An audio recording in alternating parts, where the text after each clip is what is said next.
even when I'm not working for a particular event or, whatever it is, I'm cooking like a lot, or I'm thinking about cooking, or I'm buying ingredients. I do everything myself. And I have been doing that consistently. Like I said, the main thing is that I've been doing on average, 3 supper clubs a month since 2018. It's a lot of hours. That's a lot. If you can keep doing that, not getting tired, not letting it burn out, that's the key. And I don't think it's like I'm very glad I can like kind of hustle.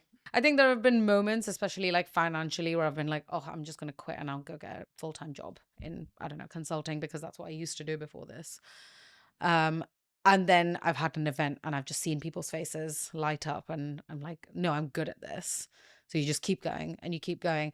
And for me, I genuinely have not stopped, regardless of the bumps and the even geographical changes. Me and my husband, we lived in Australia for a couple of years, just less than that. I did my business from scratch there.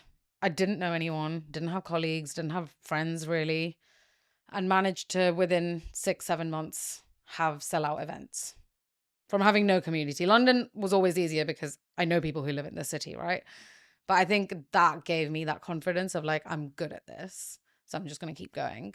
I treat cooking very much as there's a Hindi word, Bengali word called riyaz, which is the practice of doing something. And again, because I'm a classical dancer, it comes very naturally to me to put in that work.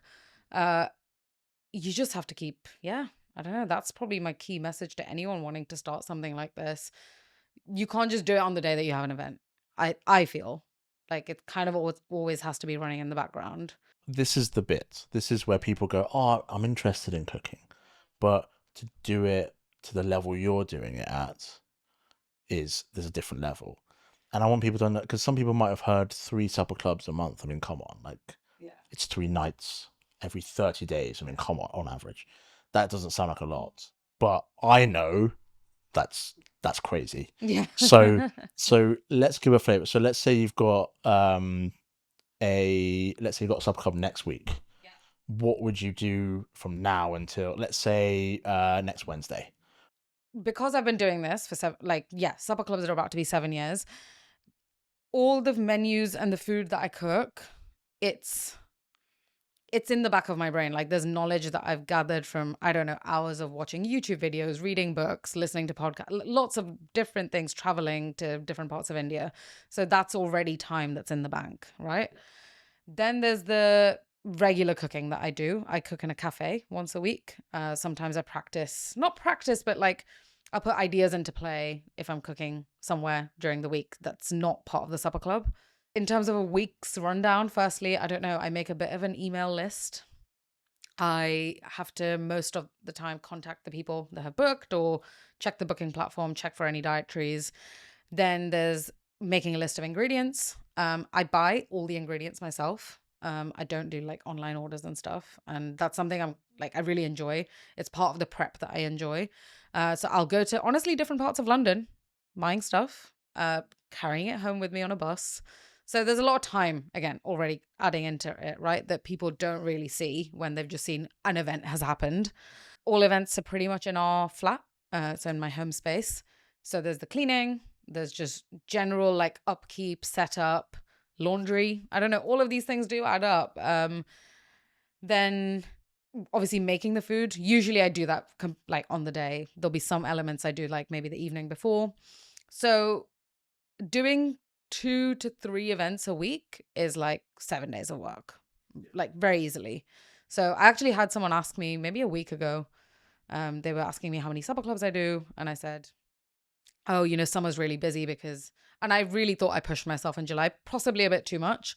There was a couple of weeks where I literally had like, I think 8 events in the space of like 10, 11 days. Whoa. It was a lot. And at the end of that week was the first time I think in a long time I really felt like I didn't want to cook anymore. I was like, I just need a day to sit down and not be around the gas or like cleaning up. And then I was telling someone this and they were like, oh, but like, what do you do the rest of the time? And I'm like, okay, but this is, it's a creative career. If I'm constantly cooking, I'm going to burn out like very quickly because there's no more ideas that are going to come. And I again, the type of branded business I'm running, I don't want to just like make food for the sake of making food. Like, I think it would come across to my guests.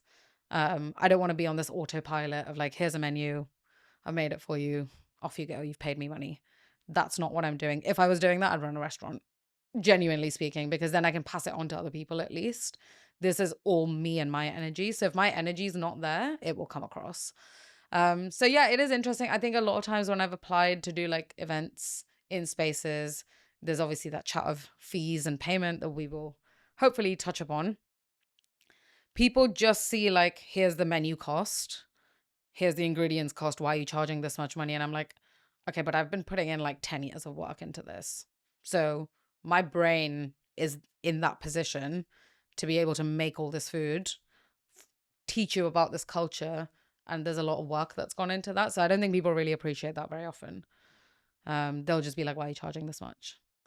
Especially for smaller catering things where people are like, I don't know, it's a very common thing. And people will I think relate to this. They'll be like, oh, well, our budget's like, what, £25 a head? Like that, like for a private chef to come and do that for you, it doesn't make any sense for me, because in London, and again, I'm being specific to London, £25 is like a sandwich and chips. Let's be honest.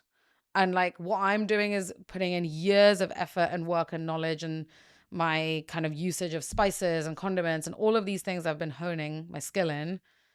It would make zero sense for me to do something like that. But people don't get it. They're probably just thinking I'm being expensive. But the kind of background work that goes into it is quite unnoticed, I think, with a lot of creative arts. I guess just to some extent like the unknown, because they don't know how good your food is. And so when you say like, I cook some amazing Bengali food, they're sort of like, is it Indian food? What are you talking about? And then only at the moment, as you said before, they actually put the food in their mouth and they go, oh my God, this is unbelievable. Do they go, okay, the price is worth it?